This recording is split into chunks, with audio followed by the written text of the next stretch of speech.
한국의 경제를 이끌고 계시는 정말 우리 이번 여러분들의 그런 이야기를 듣고 깊은 감동을 받았습니다. 오늘 제 강의가 여러분들의 그 지금 피나는 그 노력에 조금이라도 좀 보탬이 되고 이 어려운 코로나 팬데믹 시대에 여러분들의 하시는 사업과 기업이 잘 되기를 바라는 마음에서 오늘 제가 굉장히 중요한 주제를 정했는데요. 여러분 아시다시피 지금 오미크론이 변이가 확산되면서 이제 그 델타 변이 때문에도 우리가 굉장히 고생을 했는데 오미크론까지 생겨가지고 전 세계가 지금 시계제로 앞으로 어떻게 될 것인가 여기에 대해서 여러 전문가들의 의견이 있지만 오미크론이 정말 어느 정도로 이게 위험한 거고 이것이 이 기업에 어떤 영향을 미칠지 그런 것에 대해서 제가 오늘 어떤 썰을 말씀드리는 게 아니라 철저한 논문에 근거해서 데이터에 근거해서 또 제가 갖고 있는 모든 물리 생화학적 모든 지식을 동원해서 앞으로 오미크론 변이가 우리에게 어떤 영향을 줄지 우리는 어떻게 대비해야 되는지에 대한 말씀을 드리고자 합니다. 오늘 제 내용이 좀 딱딱하고 어려울 수는 있지만 최선을 다해서 제가 한번 알기 쉽게 여러분께 설명을 드리고요. 또 나중에는 여러분들로부터 한번 질문도 받고 여러분들 궁금해하시는 거 있으면 오늘 저한테 다 물어보시면 됩니다.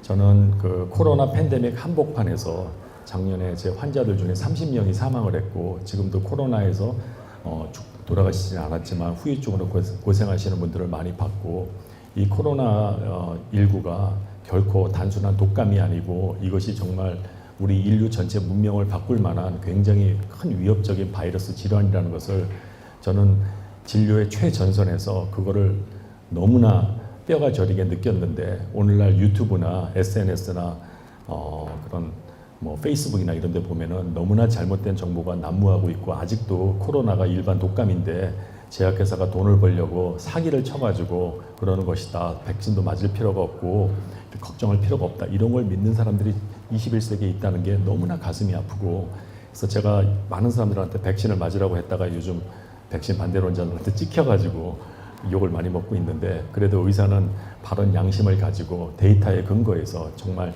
사람들의 생명을 살리는 쪽으로 욕을 먹는 한이 있어도 진리를 전하는 것이 저의 사명이라고 생각하고 단순히 맞아라 하는 게 아니고 왜 맞아야 되는지 그거에 대한 오늘 정확한 정말 1 더하기 1이 2라는 것만큼 확실하게 오늘 한번 제가 이해를 시키도록 하겠습니다. 예, 전 세계 코비드19 현황을 보시면 알겠지만 지금 이 코비드의 세 가지 여기 낙타 봉우리가 보이죠. 중국 우한에서 시작한 바이러스가 이제 유럽을 통해서 전 세계로 확산이 됐는데 여기 보시면은 이제 4월 달에 이제 좀 올라가죠. 이게 전 세계 확산되는데 이게 바로 오리지널 그 중국 우한에서 시작한 그 바이러스죠.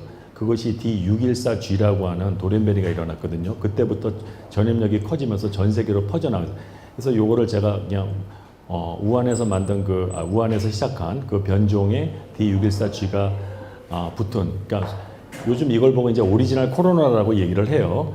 이 변종은 중국에서 처음 시작한 우한 그 D614는 지금 거의 사라졌고 D614G로 바뀌어가지고 작년 가을에 이게 맹위를 떨쳤는데 이제 영국에서 이제 그 새롭게 이제 그 발견된 그 알파 변이가 급속도로 확산이 되기 시작해가지고 여러분들이 여기 보시면은 이제 그 금년 이제 봄부터 이 알파 변이가 또 전 세계를 갖다가 거의 뭐 제패하다시피 하게 된 거죠.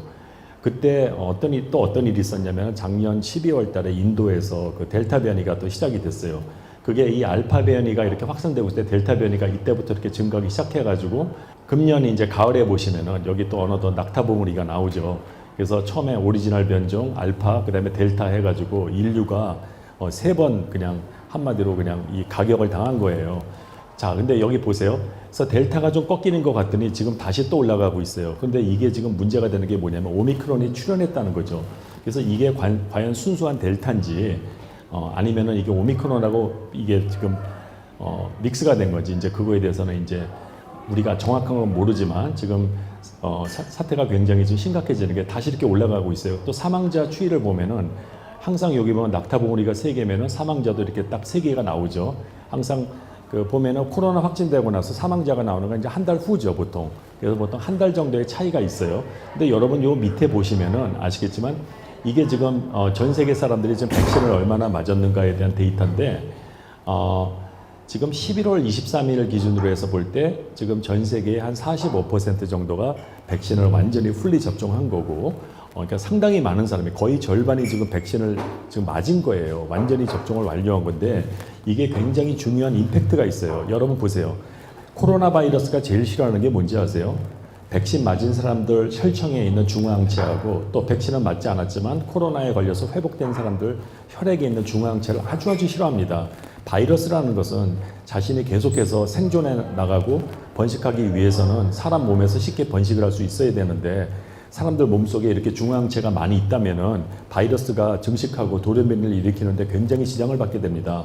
그래서 바이러스는 이러한 셀렉션 프레셔, 많은 사람들이 백신을 맞고 또 아니면 백신을 안 맞았지만 코로나에 걸려서 회복이 돼서 혈청의 중화항체를 갖게 되면 바이러스가 번식하는데 굉장히 어려움을 겪게 되니까 바이러스 중에는 이러한 백신이나 혹은 자연 감염을 통해서 생긴 항체를 극복하는 쪽으로, 즉 그 면역 기능을 회피하는 쪽으로 진화가 일어난다는 것이죠. 그렇게 해서 계속해서 변종이 나오고 있는 것이고, 그래서 알파, 델타 변종만 보더라도 벌써 백신을 무력화하는 쪽으로 가고 있다는 거죠. 그래서 많은 분들이 오미크론 변이는 심상치가 않다. 델타 변이 때도 백신 효능이 많이 감소했는데 오미크론에 와서는 백신 효능이 완전히 무력화된 게 아니냐, 그런 내용들이 나와서 지금 많은 분들이 이런 시점에서 백신을 이렇게 권장하고 정부에서는 뭐 부스터샷을 맞으려 하는 게 과연 학문적인 근거가 있는 것인지, 이 틈을 타서 또 백신 반대론자들이 이거 전혀 필요 없는 거, 괜히 위험한 거를 권하는 게 아니냐 해서 지금 미국도 그렇고 한국도 그렇고 이게 분열돼 있어요. 미국도 지금 그런 음모론 믿는 분들이 굉장히 많이 있거든요. 베타 변이가 있었죠. 예, 이게 백신을 무력화시키는 굉장히 무서운 변이인데 전염력은 그렇게 세지가 못했어요. 그래가지고 알파하고 델타한테 밀렸죠. 예. 그래서 또 감마 변이는 이거는 그 브라질에서 이제 시작한 변이죠. 이것도 굉장히 무서운 백신을 무력화시키는 힘이 굉장히 큰데 이것도 그렇게 전염력이 세지가 않았어요. 근데 어느 날 보시면은 갑자기 오미크론이 여기서 나온 거예요. 보통 변이들이 보면 이렇게 여기 가지들이 있잖아요. 기존에 있던 것에서 이렇게 갑자기 하늘에서 그냥 떨어진 것 같은, 여기 보세요. 이걸 나침판으로 보면은 남서쪽에서 갑자기 어느 날 오미크론이 갑자기 발생을 한 거죠. 예. 이게 굉장히 특이하다는 거예요. 중간 변이를 거치지 않고 갑자기 이렇게 생긴 건 굉장히 이례적이라는 거죠. 그래서 어떻게 이렇게 짧은 시간에 많은 그 돌연변이가 축적이 됐는가. 그래서 제가 그 돌연변이가 생긴 그 위치를 다 분석하면서 분자 생물학적 기전을 보니까 그게 이제 이해가 돼요. 제가 조금 이따 여러분들한테 왜 이 오미크론 변이가 앞으로 슈퍼 변종으로 가게 되는 그 초석이 되는지 이제 그걸 제가 말씀드릴 겁니다. 본격적인 그 돌연변이에 대한 분석을 하기에 앞서서 잠깐 여러분들 우리 그 라이프 사이클, 이 SARS-CoV-2 바이러스가 어떻게 해서 우리 인체에 감염이 되고 어떻게 해서 증식을 하는지를 좀 설명해 드릴게요. 자, 아시다시피 이 바이러스 표면에 있는 스파이크 단백질 아시죠? 스파이크 단백질은 요즘 뭐 상식이 됐죠. 이 스파이크 단백질도 잘 보면은 이게 S1, S2 해가지고 이렇게 두 가지로 돼 있고, S1이 바로 가장 이 표면에 있는 거죠. 거기에 보면은 리셉터 바인딩 도메인이라 해가지고 바로 이 사람의 여기 ACE2 효소에 가서 붙는 바로 그런 그 시퀀스가 있습니다. 이게 먼저 여기 붙은 다음에 이 세포 안으로 침투가 된 다음에 세포 안에 있는 사람 몸에 있는 그 라이보솜 mRNA를 번역하는 그런 여러 가지 단백질을 하이잭해가지고 이 바이러스가 제일 먼저 만드는 게 뭐냐, RDRP를 만들어요. 이게 뭐냐면 RNA Dependent RNA Polymerase라는 거. 이게 굉장히 중요합니다. 자, 첫 번째 바이러스가 전 세계로 무섭게 증식하기 퍼져나가기 위해서는 먼저 인간 세포에 잘 침투할 수 있어야 되고, 두 번째 침투한 다음에 자신을 복제할 수 있는, 카피할 수 있는 바로 이 RDRP라는 효소를 만들어요. 보면 그래서 세포에 들어가자마자 얘네들이 제일 먼저 하는 게 여기 보면 빨간색 요 무슨 강낭콩 같이 생긴 거, 이 효소를 만들어야 돼요. 이거를 만들어서 자신을 복제하기 위한 그 자신의 그 mRNA를 이렇게 만들고, 또 서브지노믹 그 mRNA라고 그래서 이건 뭐냐면은 이 바이러스가 다시 이렇게 온전한 형태를 가지고 나가기 위해서 필요한 여러 가지 툴이 있거든요. 여기 보시면은 요 바이러스 엔벨롭의 각종 단백질들, 또 이러한 단백질이 처음에는 큰 그 단백질 덩어리로 왔는데 그걸 이렇게 또 쪼개가지고 필요한 이런 부속품을 만들어야 되거든. 그래서 그때 필요한 효소들을 이때 여기서 다 만들게 돼요. 그래서 제일 중요한 게 이 첫 번째 스텝인 RDRP예요. 자, 많은 분들이 그래요. 바이러스가 전염력이 커지고 그러다 보면은 언젠가는 그 병독성은 약화돼서 결국에는 계절성 독감으로 되지 않을까. 그렇게 되기 위해서는 바로 이 RDRP의 고장이 나야 되는 거죠. 무슨 이유에서건 여기에 손상을 받아가지고 아니면 이후의 과정들이 어떤 문제에 의해서 잘 진행이 되지 않으면 바이러스가 비록 인간의 세포 안에 침투는 하지만 증식을 잘 못해서 여러분들이 원하는 바로 계절성 독감으로까지 언젠간 될 수 있다는 그런 희망을 우리가 가질 수 있는 거죠. 근데 과연 오미크론 변이에서 우리가 원하는 그런 수준의 기능 저하가 됐는가? 거기에 대해서 좀 많은 말들이 있어요. 일부 남아공 그 의사들이 환자를 보니까 굉장히 경미한 것 같다. 델타 변이에 비해서 그렇게 델타 변이보다 더 독한 것 같지는 않고 오히려 굉장히 약해진 것 같다.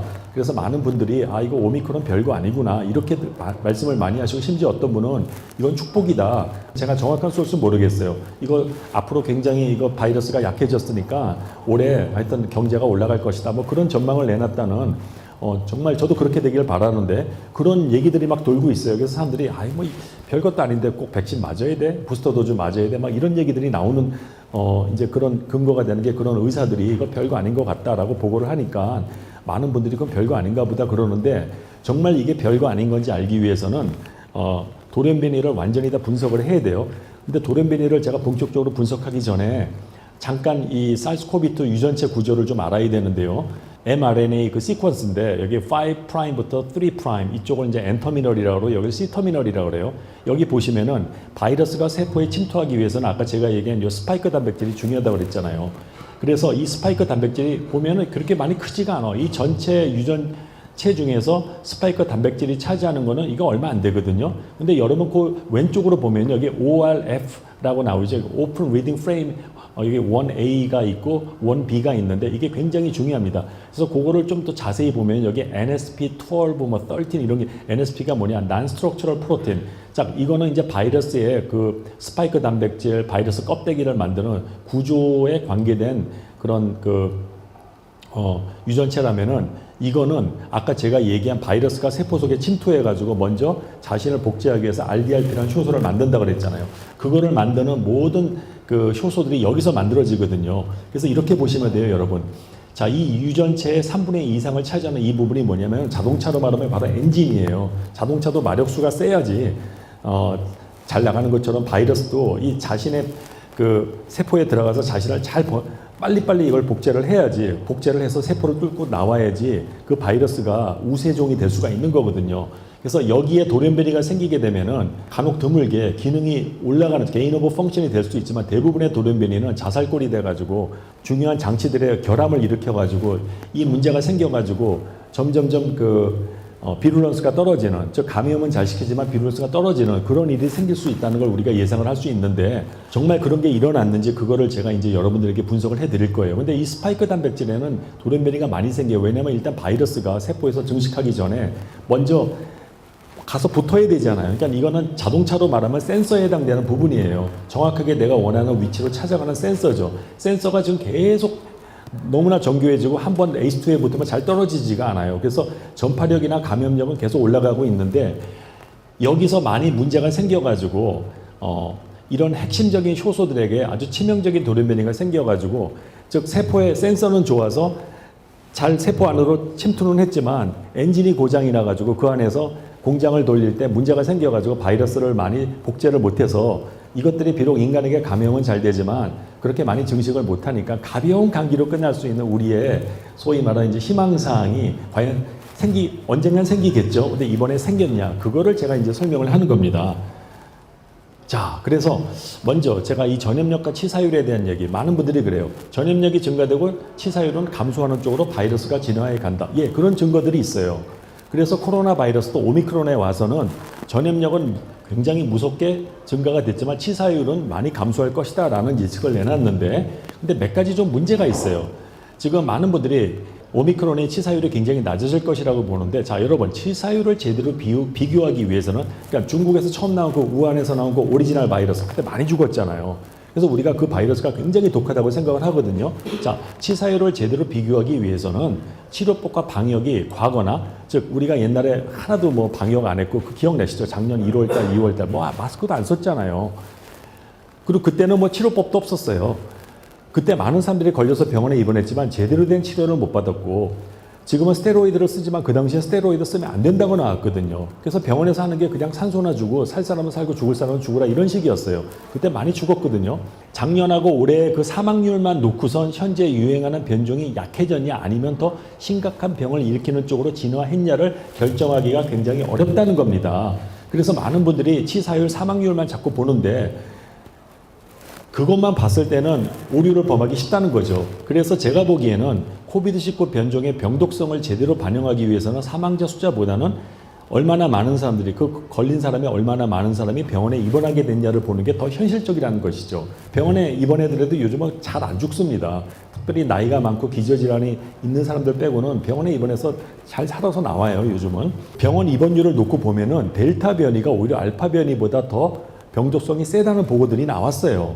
그러면 우리가 원하는 그 희망상 바이러스 전염력이 델타가 알파보다 세니까 분명히 더 순해져야 되는데 실제로 병원에 입원하는 환자들 숫자를 보면은 안 그런 것 같다라는 거죠.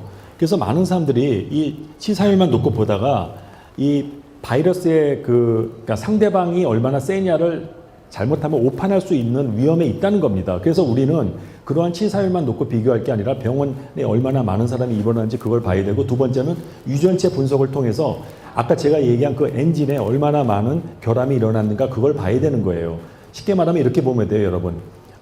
돌연변이가 이제 포인 뮤테이션, 점돌연변이죠. 그걸 총알이라고 보면 돼요. 총을 막 쏘는데 자동차에 대고 막 총을 쏴봐요. 핵심적인 데 가가지고 총알이 맞춰가지고 뭐 엔진에서 뭐 밸브라든가 뭐 배터리 뭐 플러그나 이런 게 맞으면은 자동차가 못 쓰게 되잖아요. 그런 게 일어나야 되는데 총을 많이 쐈지만 뭐 문에 가서 맞고 뭐 헤드라이트 같은 데 맞고 자동차 운영에 별로 필요 없는 데 가서 맞으면은 자동차 여전히 잘 굴러간다는 거죠.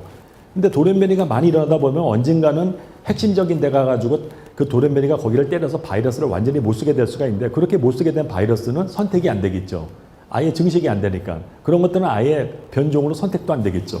우리 한번 이 돌연변이 비교를 좀 해보죠. 알파 변이, 델타 변이, 오미크론 변이. 자, 여러분 보세요. 이게 알파 변이고, 그 다음에 이게 델타 변이인데, 자, 오미크론 변이에 와서 이건 보세요. 자, 이게 지금 스파이크 단백질 그 부분이잖아요. 스파이크 단백질 이 부분에 자 비교해 보세요. 델타 변이는 8개의 돌연변이가 있는데, 자, 오미크론에서 32개가 생긴 거예요. 야, 그러니까 이걸 총알이라고 보면은 이거 총을 엄청나게 많이 맞았네.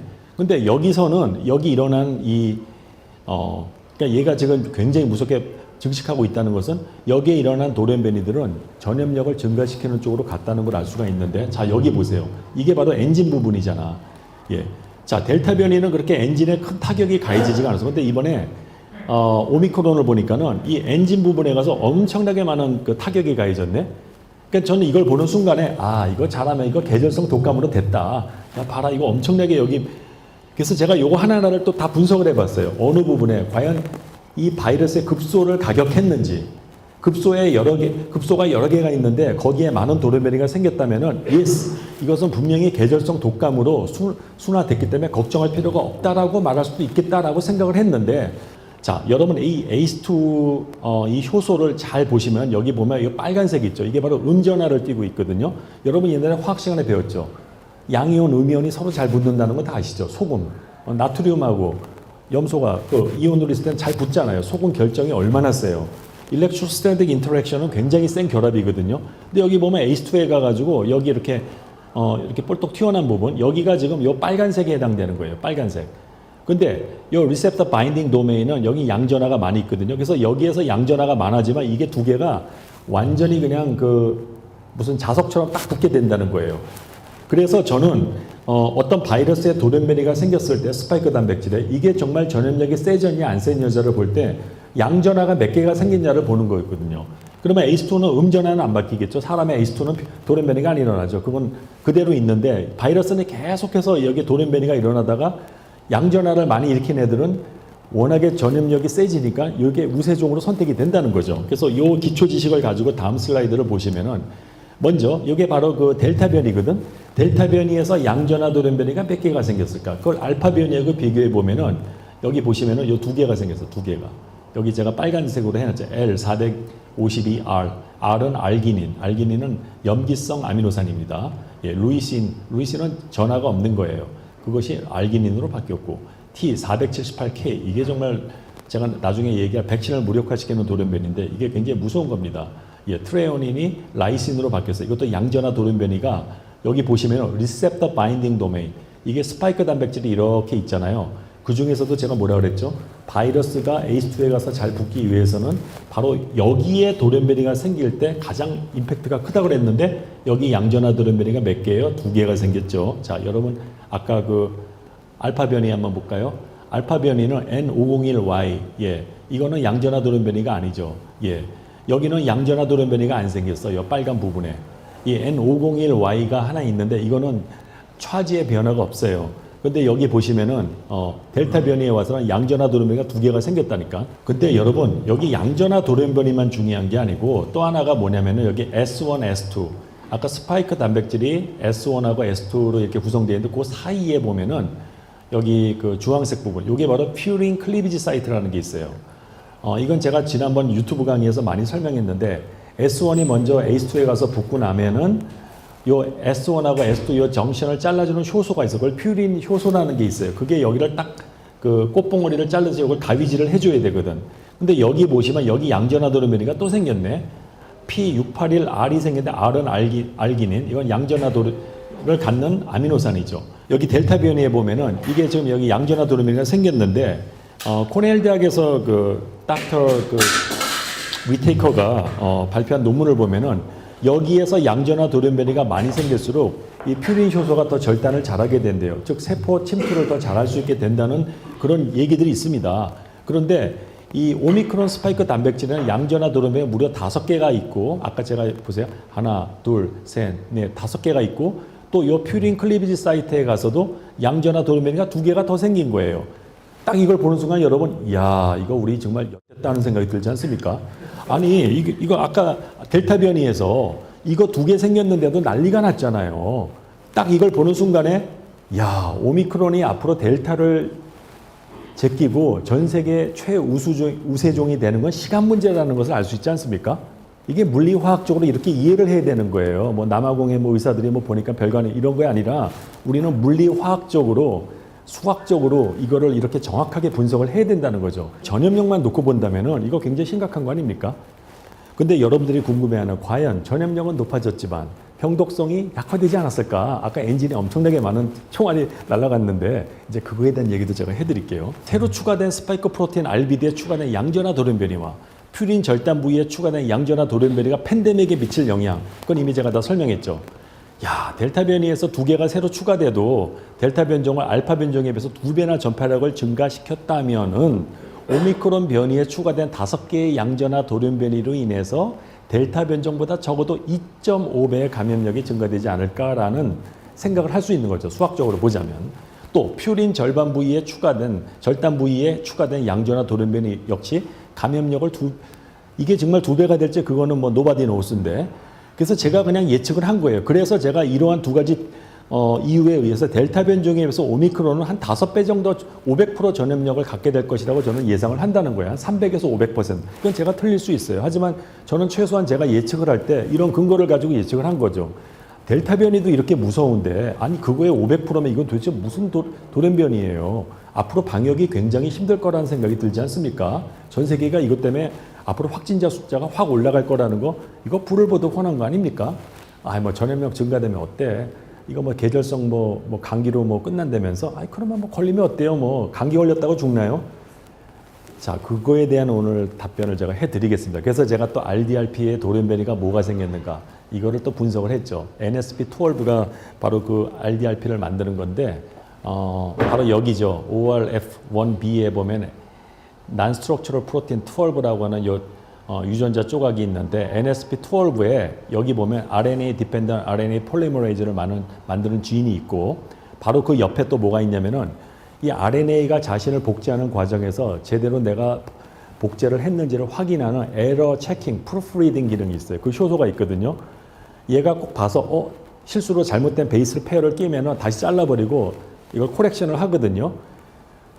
그런데 코로나 바이러스가 이거 프루프리딩을 꽤 잘하는 거예요. 그래서 초기에는 우리가 야, 이거 돌연변이 엄청 빨리 되겠네 생각했는데 렌티 바이러스 치고는 그렇게 돌연변이 속도가 한 1년에 한 한 2개 정도 나오는 것 같네요. 뭐 알파, 뭐 베타, 이 정도면 괜찮겠는데라는 생각을 했거든요. 근데 자, 여러분 이제 제가 이제 보여주는 그 데이터를 보면 여러분들 굉장히 깜짝 놀랄 사실들이 많이 있는데 병독성의 핵심은 RDRP예요. 그게 NSP12에 있어. 그러면은 이번 코로나 바이러스에 여기 돌연변이가 생겼어요. 돌연변이가 생겼어요. 그래서 제가 이걸 보는 순간 이거는 이제 이제 감기로 끝난다. 야, 이거 치명타를 받은 게 분명한데 어디에 생겼는가? 그거를 또 제가 봤지요. F1에 여기 보면은 NSP가 글씨가 작은데 여기 12에 이게 하나 생겼네. P323L이네요. 예. 이게 지금 프롤린이 루이신으로 바뀐 거예요. 그래서 이걸 보는 순간 저는 너무너무 행복했어. 야, 이거 여기가 굉장히 그 엔진이잖아. 엔진의 총알에 막 날아간 거야. 근데 여러분 생각을 해봐요. 엔진이라고 해서 거기 총 쐈다 해서 엔진이 다 멈춰집니까? 엔진에서 튼튼한 부분에 거긴 총 아무리 쏴도 자동차 잘 굴러간다니까. 그래서 처음에 봤을 때는 야, 이건 감기로 끝난다. 감기로 끝나 하고 야, 이거 굉장히 좋아했는데 이제 제가 좀 이따 설명할 걸 보면 그게 아니다라는 거죠. 제가 다 설명해야죠. 만약 RDRP를 만드는 유전자에 치명적인 돌연변이가 생기면 이 변이는 mRNA를 제대로 복제하지 못할 것이고 사스코비2가 계절성 독감과 같은 수준으로 떨어질 것이다. 이게 우리의 희망사항 아니겠습니까? 그러니까 어떻게 돼요, 여러분? 아까 그 돌연변이 위치가 RDRP에 있는가 그것부터 확인을 해야겠지. NSP에 있는 모든 유전자가 RDRP만 만드는 게 아니거든. 제가 아까 에러 수정하는 것도 만들고 다른 것도 만든단 말이에요. 그래서 그거를 제가 그거를 찾기 위해서 또 네이처 논문을 봤죠. 정확하게 그 돌연변이 위치가, 즉 엔진에서 어느 파트를 때렸는가를 보기 위해서 제가 요 유전체를 갖다가 또 분석을 또 해봤어요. 여기 보시면 시퀀스가 250에서 398이 있고 398부터 여기 보면은 RDRP 도메인이 바로 이거거든요. 여기에 가서 총알이 떨어져야 된다니까요. 이게 급소라니까.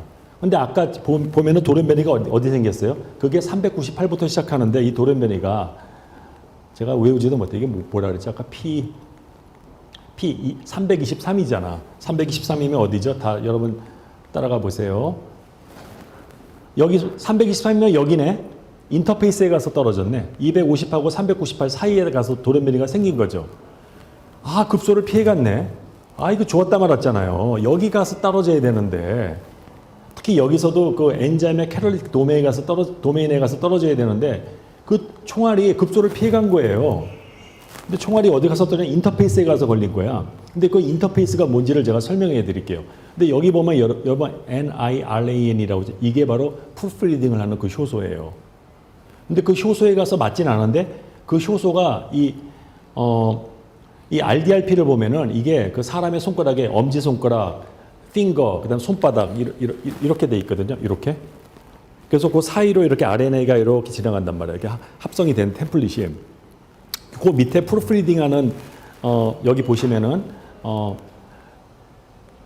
요 색깔하고 요게 같죠. 얘가 바로 프루프리딩 하는 애인데, 이게 어떻게 되는 거냐면, 이렇게, 요게 RNA 템플릿이고, 이렇게 손가락이 있으면 여기서 프루프리딩 하는 또 하나 손가락이 나와서 RNA를 새로 이렇게 합성할 때마다 얘가 이거 제대로 붙었나 확인을 한다고 에러 체킹을 하는 거거든. 그 손잡이에 가가지고 돌연변이가 생겼다고. 요 손잡이 인터페이스니까 이게 지금 퍼플색이죠. 그러니까 이거라고, 이게 손잡이라고. 여기에 생겼는데 프롤린이 바뀌었거든. 프롤린은 굉장히 중요한 기능이 있어. 그게 뭐냐면 그 단백질의 모양을 만드는 굉장히 중요한 아미노산. 프롤린이 이번에 다른 걸로 바뀌었다는 건 뭐냐면 손잡이가 너덜너덜해졌다는 거야. 이게 잘 움직여. 이게 어느 정도 좀 딱딱해야 되는데 이게 너덜너덜해져서 그 말은 뭐예요? 이걸 프루프리딩을 갖다가 해야 되는데 프루프리딩 하는 애가 여기 이렇게 좀 고정됐을 때 이게 자꾸 너덜너덜하다는 거야. 그 말은 뭐예요? 앞으로 오미크론 변이는 에러 수정 능력이 델타 변이보다 훨씬 떨어질 수 있다는 걸 알 수가 있죠. 그 말은 앞으로 이 변종은 돌연변이를 굉장히 빨리 일으킬 것이다라는 걸 알 수가 있죠. 즉 오미크론 때문에 앞으로 더 많은 아류 변종들이 예전에는 1년에 한 2-3여 개 나오던 게 이제는 막 10개, 20개 변종이 폭발적으로 증가되는 그 시점에 온 거예요. 근데 이게 어떻게 보면 좋은 사인이야. 그러면 앞으로 돌연변이가 더 빨리 일어나니까 결국에는 돌연변이가 많이 되다 보면은 여기도 언젠간 돌연변이가 생기지 않겠어요? 그러다 보면은 자살골을 몇 개 넣어가지고 여기다가 심각한 손상을 일으켜가지고 언젠가는 전염력은 크지만 세포 안에서 잘 증식을 못하는 순한 바이러스가 만들어질 것이다라는 것은 분명해. 근데 오미크론은 아니야. 아직 그런 행운은 우리에게 오지는 않았어요. 그러나 병독성이 좀 약해진 것 같긴 해요. 아무튼 이건 좋은 사인은 아니지. 이 바이러스가 아까 보시면은 제가 지금 이거 하나만 얘기했는데 그럼 나머지는 어떨까? 이거 하나하나 다 분석해 봐야 되는 거 아니에요? 제가 완전히 다 분석을 해보지 않았지만 일부 분석을 해보니까 약간 좀 약해졌을 것 같아요. 그 증거가 뭐냐면은 323이 어디예요? 250하고 398 사이니까 인터페이스를 때린 거 아니에요. 손잡이를 때렸네. 그러니까 이 중요한 에러 프루프 기능이 에러를 수정하지 좀 못하게 되니까 돌연변이만 오히려 더 잘 생기게 만든 거예요. 바이러스 복제하는 데 문제는 없다는 걸 알 수가 있고. 근데 이 돌연변이는 바이러스에 급소할 수 있는 RDRP 유전체를 피해갔기에 병독성이 계절성 독감으로 될 가능성은 거의 없다고 본다는 거죠. 언젠가는 이 불안정한 오미크론이 무수히 많은 변이를 일으키다가 RDRP에 치명적인 타격을 가해서 계절성 독감처럼 순환 변종으로 생길 가능성은 매우 크다. 하지만 아직은 아니다라는 거지. 하지만 그런 좋은 날이 올 가능성은 굉장히 커졌어요. 혹시 합니까? 내년에 그런 좋은 날이 올지. 갑자기 돌연변이가 그냥 막 엄청나게 많이 생겨서 나중에는 막 방역학자들이 이름 붙이기 어려워. WHO에서 나중에 그 글이 그래서 다 써서 이제 오메가 하고도 이제 더 이상 쓸 게 없어서 이제 뭘 쓸까 이제는. RDRP의 촉매 자리에 이게 뭐냐 아스팔테이트거든. 여기가 완전 급소란 말이야. 여기에 생겼어요. 이 아스팔테이트 중에 하나만 이거 다른 걸로 변했어도 이거 끝장나는 건데 여기 안 생겼어. 언젠간 아스팔테이트가 다른 걸로 바뀌게 되면 이 매그네슘 아이온을 못 잡아주게 되거든. 그러면 RNA 디펜던트 폴리머레이즈의 기능이 확 저하되게 돼. 여기 돌연변이 하나만 생기면 순환양 되는 거예요. 근데 그게 이번에 안 생겼다는 거지. 급소를 피해갔다는 거예요. 너무 아까운 거지. 거기 왜 안 생겼지? 거기 하나 생겨야 되는데. 근데 두 번째 급소는 NSP5야. 이 유전체는 프로디에이즈라는 효소를 만들어요. 코비드19 mRNA가 전세를 최초에 생기는 그 단백질 덩어리에서 이런 중요한 효소들을 도려내는 엔도펩티데이즈라는 효소가 있는데 거기에 돌연변이가 P323H가 생겼단 말이야. 이 효소를 무력화시키기 위해서는 굉장히 중요한 게 히스틴이라는 그 아미노산이 있어요. 히스틴 혹은 히스틴을 다른 것으로 바꿔야 되는데 이번에 그게 안 생겼어 보니까요. 그래서 P322H 돌연변이가 NSP5 유전체가 만드는 효소의 성능을 크게 저하시킬 가능성은 낮다고 봐요. 하지만 아무튼 돌연변이가 생겼으니까 정확하게 이게 이 효소의 기능을 어떻게 얼마큼 저하시킬지는 그건 저도 모르겠어요. 그건 제 능력 밖인데 하지만 급소는 이번에 또 피해갔다는 거야. 따라서 이것이 이번에 계절성 독감으로 됐을 가능성은 약하지만 아무튼 NSP에 가서도 총알이 한 방 날아갔으니까 이 스쿠사인 언젠가 여기 한 총알 3방만 더 맞으면은 이거 정말 약해질 것 같은데요. 예. 하지만 아직 우리가 안심할 만큼 그 수준은 아니라는 거죠. 자, 굉장히 중요한 거. 오미크론 돌연변이가 백신의 성능을 얼마나 저하시켰을까. 이게 오늘 제 강의에서 가장 하이라이트고 이거를 어떻게 이해시켜야 되나. 이게 제일 어려운 건데. 여러분 그거 아세요? 그 병원에 가면 요즘에 코비드 걸리면은 그 모노클론 엔티바디, 단클론 항체 치료하잖아요. 그거 한때 굉장히 성능이 좋았는데 또 일부 그 벤처 기업들이 그런 거 요즘 약 많이 만들어서 뭐 주가도 올라가 그러는데 하여튼 돌연변이가 나오면 그게 제일 먼저 무력화가 돼요. 왜냐면 그거는 딱 단클론이니까 종류가 하나잖아. 근데 여러분 그거 아세요? 백신을 맞게 되면은 항체가 여러 종류가 생겨요. 단클론 항체가 아니라니까. 이게 엄청난 페이퍼가 나왔는데 이번에 록펠러 대학에서 세계적인 바이러스 연구하시는 그 그룹이 있는데 거기서 나온 논문을 보니까 정확하게 이제 코로나에 걸려서 회복된 사람의 혈청에 있는 중화항체 혹은 백신을 맞았을 때 백신을 맞고 나서 생기는 중화항체 종류가 몇 개냐면 하나, 둘, 셋, 넷, 다섯, 여섯, 일곱, 여덟, 아홉, 10개가 생긴다는 게 알려졌어요. 그러니까 백신을 맞고 나서 생길 수 있는 항체의 종류는 한 10개 정도로 규착이 된다고 볼 수가 있어. 근데 이때 생기는 항체들이 다 같은 항체가 아니야. 항체 중에도 정말 효과가 좋은 항체가 있고 효과가 떨어지는 항체가 있어요. 제가 그거를 어떻게 비유하냐면은 여러분 그 삼국지 보셨어요? 유비한테 오른팔 왼팔이 누구예요? 관우장비 아니에요? 관우장비 모르는 사람 없죠? 관우가 한번 나가면은 웬만한 장수 한 뭐 100명 다 목을 다 치지 않아요? 그래서 관우 하나만 얻으면은 뭐 전쟁에서 다 이기는 거 그것도 장비까지 있잖아. 그러면은 이번 그 오미크론에 생긴 돌연변이가 어디 생겼는가? 이제 그게 굉장히 또 중요한 얘기인데 이게 지금 여기 보면은 여기 리셉터 바인딩 도메인에서 붙는 이 항체 이 두 개가 바로 관우 장비라니까. 그래서 제가 얘를 관우, 얘는 장비라고 이름을 줬어요. 이게 이번에 여기 돌연변이가 두 개가 생겼어요. 제가 정확하게 그게 어떤 거냐면은 그걸 제가 보여드릴게요. 여기 보시면은 그 478K라고 있죠. 이 478K는 그 이쪽 위치에서 그 베이라 변종에도 여기 돌연변이가 하여튼 여기만 돌연변이가 생겼다면 백신 성능이 그냥 확 감소가 돼. 그러니까 이게 바로 그 관우 장비 같은 그 위치고 또 하나가 어디냐면은 여기 446번째에 생겼어요. 그래서 그러니까 백신을 맞고 나서 생기는 중앙체가 이렇게 여러 종류가 있는데 그 중에서 관우 장비가 이번에 무력화가 된 게 나왔어요.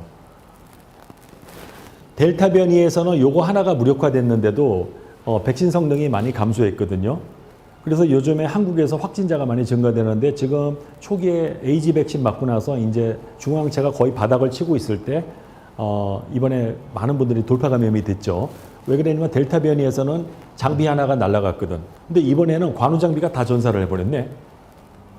그것만이 아니라 또 여기에 제가 여기도 지금 그 오미크론에 돌연변이가 있는데 조자룡이 이번에 또 전사가 됐어. 이게 조자룡 항체.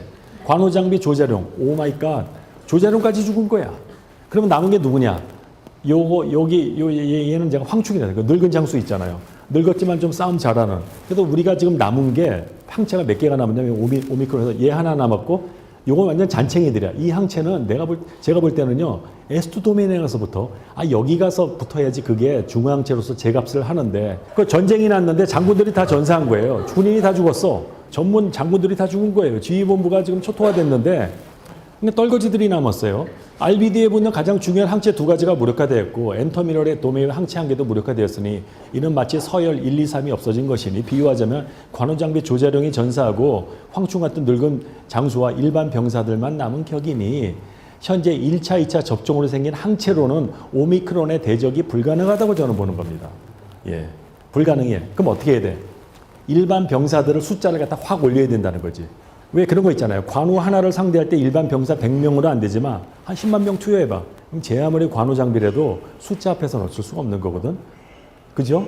그러니까 지금은 어떻게 돼? 항체 보유량이 바로 기업과 개인과 국가의 경쟁력이다 하는 겁니다. 앞으로 항체 보유량, 옛날에는 항체가 어느 정도 높으면은 뭐 웬만한 변종 나와도 괜찮았거든.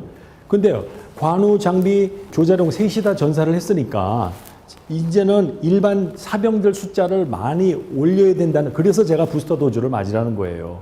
근데 어떤 논문에 보니까 이번에 부스터 그 파이자 백신 같은 경우는 항체 중화 능력이 뭐 40배가 감소가 됐다고 그래요.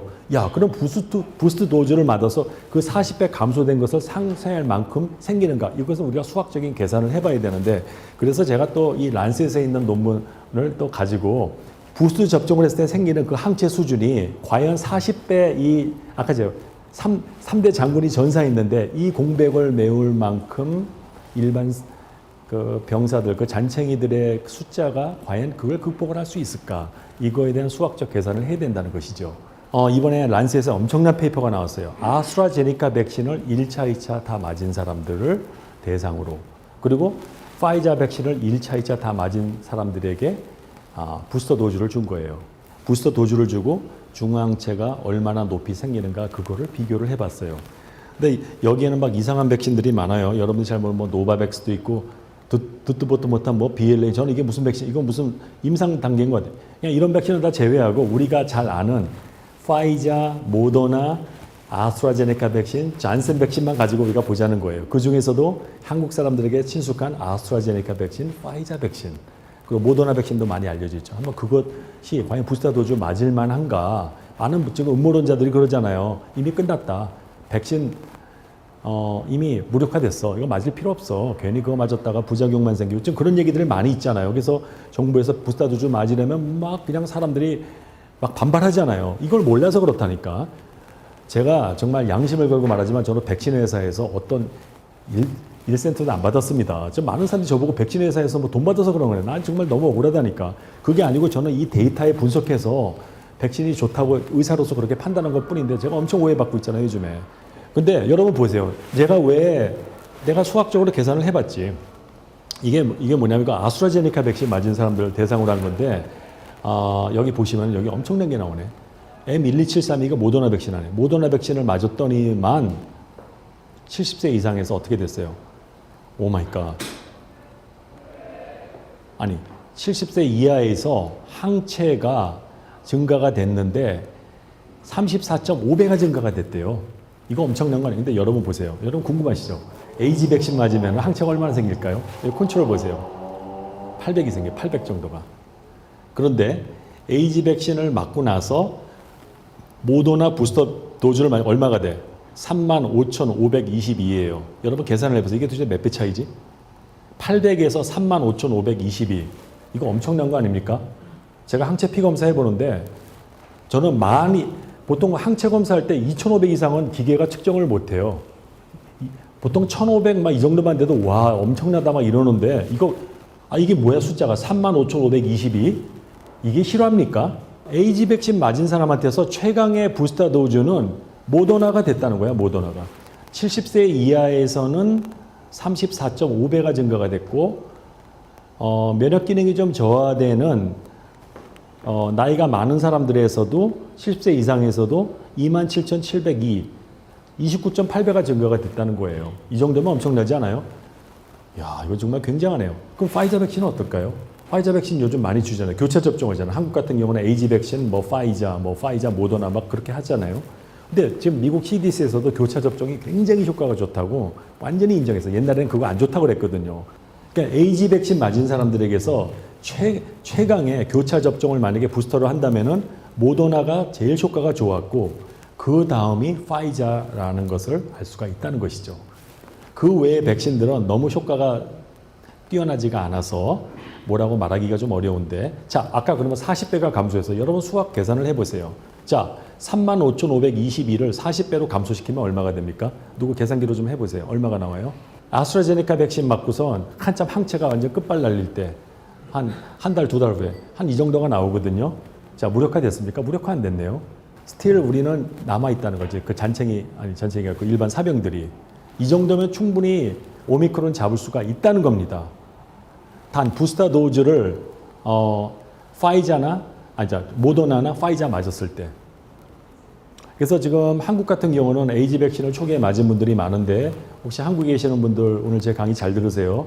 부스터 도즈를 갖다 모더나를 하면 더 좋고 아니면 파이자 빨리 이걸 맞춰야 돼. 에이지 백신 맞은 사람들은 2달만 지났어도 빨리 이거를 주게 되면은 이게 1, 2주 만에 이 정도까지 올라갈 수가 있어요. 예, 하늘과 땅이야. 800에서 35,520이라는 경이적인 숫자가 돼요. 그래서 여기서 40배 감소됐다 하더라도 오미크론 걱정할 필요가 하나도 없다는 거예요. 그래서 오늘 제 계산이 맞다면은 부스터 도즈를 지금 정부에서 맞으라고 하는 게 결코 틀린 얘기가 아니다라 오해하지 마세요. 저는 어느 정부 어느 정치가를 전 절대 정치적인 행동가 1%도 없어. 그 다음에 이제 뭐냐 파이자 백신 맞은 사람이 파이자 백신 1차, 2차 다 맞은 사람이 모더나를 맞았더니 항체가 제일 많이 생겼네. 44,547 이게 실화입니까?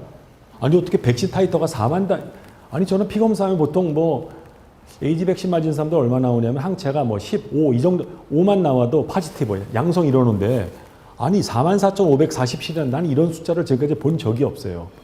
오마이갓 부스터 도즈가 장난 아니네요. 그래서 1등이 뭐냐 파이자 백신 2번 맞고 모더나 백신 맞으면 이게 항체가 제일 많이 생겨. 파이자 백신 맞고 파이자를 맞았어 부스터로 24,781 많이 생기지만 좀 떨어지죠. 그러니까 교차 접종이 좋은 거네. 그러니까 파이자하고 모더나가 궁합이 제일 잘 맞아. 파이자 모더나 파이자. 제가 볼 때는 이 교차 접종이 가장 이게 최상의 콤비네이션이 된다는 이게 바로 과학적 증거, 이게 란셋에 나온 거예요. 이게 무슨 허접한 논문이 아니라니까. 세계적인 내과학술진 란셋에 나온 거예요. 이거는 믿을 만한 데이터라니까요. 이거는 우리가 믿어야 돼요. 음모론 믿지 않아도 저는 이건 믿어요. 그래서 부스터 도즈 맞을만 하다라고 저는 판단을 했습니다. 제 말에 동의하십니까, 여러분? 그 다음에 많은 사람들이 그래요. 바이러스가 전파력이 높아지는 대신에 치명률은 낮아지는 방향으로 진화하니까 이거 걱정 안 해도 된다. 예, 과학적 증거가 있어요. 아까 그 네이처 논문에 이거 나온 거거든. 그런데 여기는 비용이 따른다니까. 바이러스가 너무 순해진 것에 대한 대가를 치르게 돼. 너무 순해지면 안 돼. 사람이 좀 성격을 순화해가지고 덜 사납게 되면 좋은데 또 너무 물러 터지면 어떻게 돼? 주위에서 막 우습게 보고 이지매할 수도 있는 것처럼 바이러스가 또 너무 순해지면 안 돼. 바이러스가 순해지는데 한계가 있다니까. 계속 돌연변이를 일으키다 보면 시간이 지나면은 바이러스가 순해지는데 어느 일정 한도로 내려가지 않는다는 게 나왔어요. 이 이상은 왜 못 내려가는가? 이게 바이러스가 세포 안에서 증식되는 그 타이터를 본 거거든요. 예. 그리고 시간이 지나면은 바이러스가 증식되는 걸 본 거예요. 시간이 지날수록 이렇게 처음에 돌연변이가 안 된 것들은 이렇게 증식이 잘 돼. 이건 RDRP가 굉장히 성능이 좋은 거지. 근데 돌연변이를 엄청나게 많이 일으키면은 아까 거기 총알을 맞아가지고 이게 성능이 떨어지잖아. 벌써 이게 내려오잖아요. 예? 시간당 이거 생산할 수 있는 능력이 떨어지잖아. 이게 내려온단 말이야. 그런데 이게 계속 내려가야 되잖아. 근데 계속 내려가지가 않아. 순해지지만 순해지다가 어느 단계에서 더 이상 안 순해지게 된다는 거예요. 그 이유는 피니스 코스트라는 게 있거든요. 진화학의 그 에볼루션에서. 바이러스가 너무 치명타를 많이 때리게 되면은 못 쓰게 되니까 전혀 세포에 들어갔다가 거기서 별로 많이 못 만들어서 선택이 안 된다는 거죠. 그러니까 어느 정도 사람을 갖다가 좀 아프게 하더라도 증식돼서 나올 수가 있어야 돼. 그러니까 그 능력이 완전히 무력화되지는 않을 것이다. 근데 이것이 이것과 비교할 때 얘가 과연 계절성 독감 정도로 끝날까? 그건 저도 모르겠어요. 좀 모르겠어요. 이 정도 그러니까 그 RDRP 능력이 이 정도 저하된 게 그게 현실에서 정말 코비드19가 계절성 감기 정도로 될까? 그거는 아무도 모르지만 많은 사람들의 희망사항인 것처럼 완전히 순해지는 건 아닐 것 같아요. 제가 볼 때는 약간 순해져서 지금 코비드19하고 독감의 한 중간 정도에서 떨어질 것 같아요. 그게 제 예상이에요. 아니면은 그냥 독감 정도 떨어지는 거죠. 결국에는 순해지는 건 100% 맞아요. 언젠간 이게 지금부터 더 오미크론 이후에 나오는 변종들은 분명히 순해질 거예요. 그래서 올해 그런 순한 애가 나와서 전 세계에서 선택이 돼가지고 그냥 걸려도 뭐 별로 죽지 않고 그런 날이 왔으면 좋겠어요. 하지만 오미크론은 아직 아니라는 거죠. 그렇게 되려면 치명적인 돌연변이가 20개가 생겨야 되는데 그걸 제가 이제 아마겟돈 돌연변이체라고 얘기를 했는데 그건 제가 또 특강을 할 거예요. 지금에 있는 백신을 완전히 무력화시키기 위해서는 20개의 돌연변이가 생겨야 되는데 그게 뭐냐면 이 급소가 이게 20개가 있어. 이 20개의 급소에 전부 다 돌연변이가 생기면은 지금 백신이 다 못 쓰게 돼. 그러면 어떻게 돼? 백신 회사들이 당연히 이거에 최적화된 백신을 또 만들어버려요. mRNA 백신은 3달이면 만들어요. 이 게임에서 우리는 승리하게 된다는 거죠. 인간이 처음으로 바이러스를 능가하는 초유의 사태가 발생한다. 그래서 내년에 우리 인간은 승리한다는 겁니다. 20개의 급소를 이미 다 알고 미리 대비를 해서 이거를 mRNA 시퀀스를 새롭게 짜가지고 이 돌연변이에 특화될 수 있는 백신을 미리 만들어 놓으면은 미리 만들어 놓는 거죠. 이걸 쓸 이유도 없을 것 같은데 이번에 오미크론에 특화된 백신이 나와도 백신을 맞으면은 아까 제가 얘기했잖아요. 그냥 곁다리 항체들이 많이 생기니까 나중에 미래에 생길 변종도 어느 정도 커버가 된다고 얘기했죠. 이걸 resilience. 근데 우리가 이게 바로 아마겟돈 돌연변이라고. 내가 그냥 이름을 그렇게 줬어요, 별명을. 얘가 출현하면은 지금의 백신은 완전히 소용이 없게 돼. 모더나 할아버지를 맞아도 소용없어. 뭐 부스터 도즈 100번 맞아도 안 된다니까, 그때는. 근데 아직 이게 안 나왔다니까요. 그리고 오미크론은 아직 그 단계가 아니라니까. 그냥 관우장비 뭐 조자룡 3명 죽었다니까요. 아직 잔챙이 병사들이 많어. 걔네들이 다 죽어야 되는데 그 정도가 아니라는 거죠. 근데 언젠간 이거 분명히 나옵니다. 혹시 합니까? 내년에 이게 나올지? 근데 얘는 분명히 병독성이 떨어질 거라 이거지. 어느 정도 떨어져? 이게 그 리밋이에요. 이미 우리가 시험관에서 다 실험을 다 끝냈어. 이 네이처 논문은 제가 유튜브에 또 특강을 할 만할 거예요. 이건 너무 좋기 때문에 이건 한 10번을 강의를 해야 돼요. 이건 너무너무 위대한 강의야. 언젠간 아마겟돈 돌연변이가 오는데 아마겟돈 돌연변이가 오면 분명히 순해질 건데 이게 과연 우리가 걱정하지 않아도 될 만큼 순해지는 건지 그건 저도 모르겠어요. 그걸 제가 어떻게 합니까? 이것까지만 제 지식은 여기까지가 제 한계인 것 같아요. 예. 제가 최선을 다해서 분석했는데 그래서 제가 결론을 맺어야죠. 파이자 2회 접종 후 3달이 지나 모더나 접종하는 게 좋고 2등은 에이지 백신 2회 접종 후 2달이 지난 후 모더나 접종하면 됐고 얀센 백신 맞은 분은 아직 논문이 없지만 그냥 아스트라제네카 백신에 준해서 모더나 혹은 파이자 부스터샷 제가 추천하는 거고요. 파이자 모더나 교차 접종 시 가장 높은 항체가 생긴다는 이 황금 공식을 우리가 찾아냈고 기업의 생존 대책을 이제 말씀드릴게요. 오늘 이게 하이라이트인데 이제 다 이해를 하셨죠. 그러니까 오미크론은 아직 우리가 방심할 수준이 아니다라는 것을 알 수가 있는 것이고 한국 속담에 김치국부터 마시지 마라 라는 말이 있습니다. 제가 요즘에 김치국을 많이 먹어요. 김치찌개를 너무너무 좋아하는데 그걸 먹으면 안 될 것 같아요. 아직은 김치국부터 먹으면 안 돼요. 전 직원 부스터 도즈까지 장려해야 되고 회사의 항체 보유량이 그 회사의 경쟁력의 척도가 될 수 있음을 인지해야 된다는 것이고 그 국가 전체 파퓰레이션의 항체 수준이 바로 그 국가의 방역과 모든 그 국력이 전 될 수 있다고 생각을 해요. 지금 보세요. 너무 확진자가 많아지고 의료체제가 붕괴되면 그 나라가 잘 되겠습니까? 비즈니스가 잘 되겠어요? 또 방역을 강화해야 되니까 소상인들 다 죽는 거 아니에요?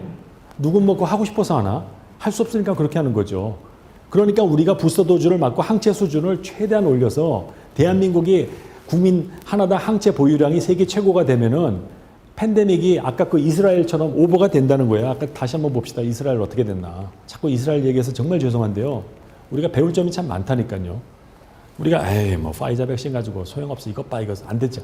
근데 이 사람들이 8월 1일부터 10월 15일까지 전 국민 45%가 부스터 도주 맞고 어떻게 돼요? 완전히 이렇게 됐잖아요.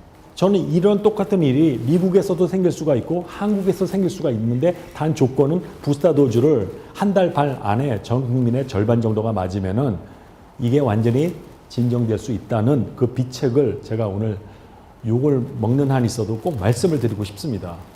그게 바로 이 증거라고 이스라엘 이 데이터가. 저는 제가 무슨 말을 할 때 근거를 가지고 얘기하지 무슨 가물이 얘기 안 해요. 저는 영적인 능력이 하나도 없어요.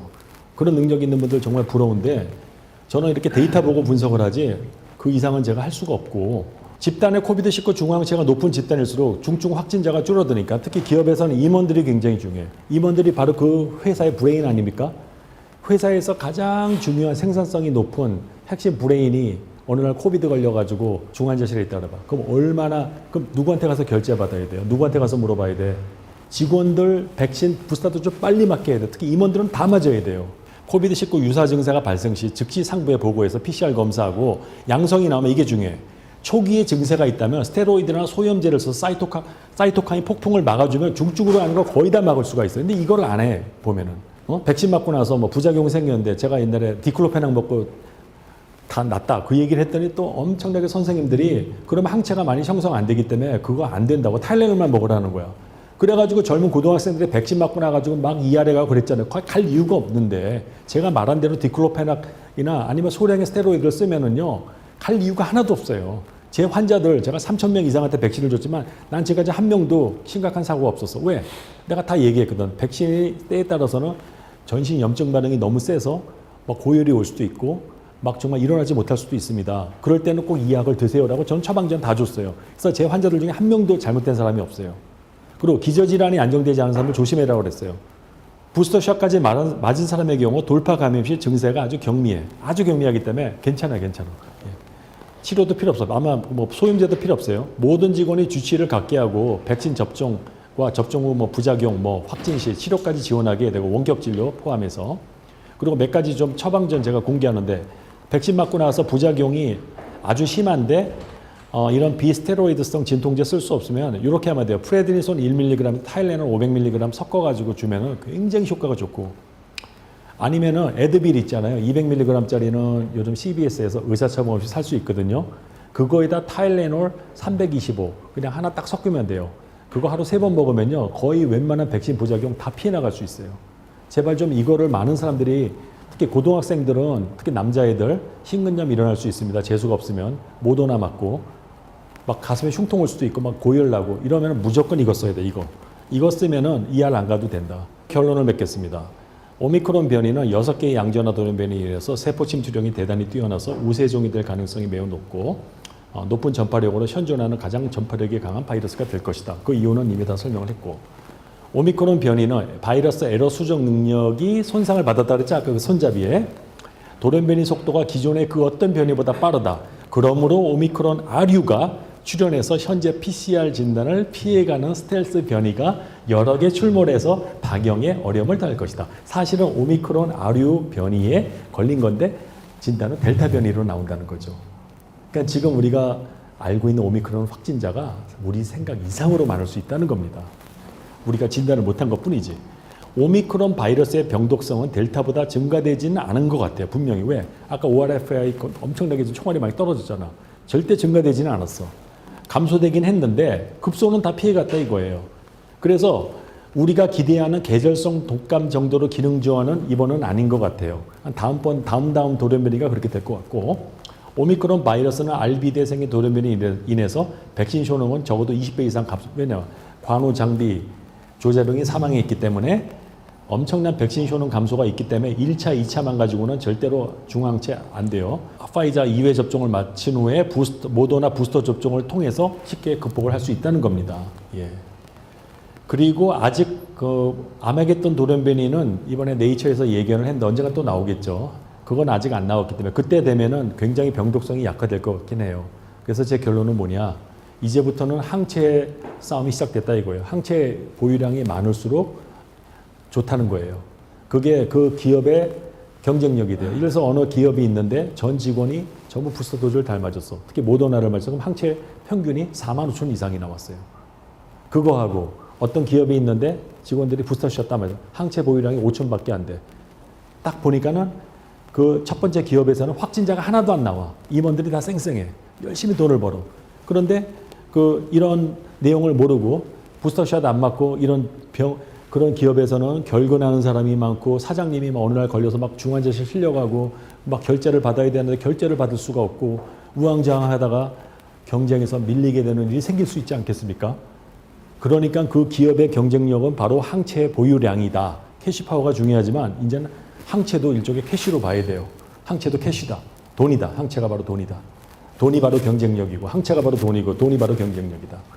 예. 항체를 제가 돈으로까지 비유했는데 항체 부자가 됩시다. 여러분 감사합니다.